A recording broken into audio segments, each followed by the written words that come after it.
ඕන්න චූටි බබෝ අද කතාව නම් හරි ලස්සන කතාවක්. ඔන්න ඉතින් අද කතාව චූටි තාරපැටියෙක්ගේ. ඔන්න ඉතින් තාරපැටියෙක් වතුරට වෙලා ජබුන් ජබුන් ගගා නානා හිටියා. ඔන්න ඉතින් ඒකම අහස පියාඹපු උගුස්සෙක් තාරපැටියව දැකලා එයාව අල්ලගන්නවා. අනේ දෙයියනේ තාරපැටියව අල්ලගත්තා උගුස්සා. මේක දැක්කා ඈත ගහක වහලා හිටිය කාක්කෙක්. ඔන්න ඉතින් කාක්කා වේගෙන් පියාඹලා ගිහිල්ලා උගුස්සට හයියෙන් පහර දුන්නා.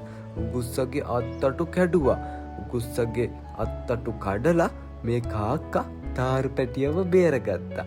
අනේ බලන්නකෝ තාරපැටියව ආයෙත් මේ කාක්කා වතුරට ගිහින් දැම්මා. ඊට පස්සේ තාරපැටියා සතුටින් වතුරේ නෑවා.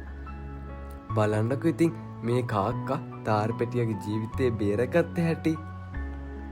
ලස්සනයි නේද කතාව?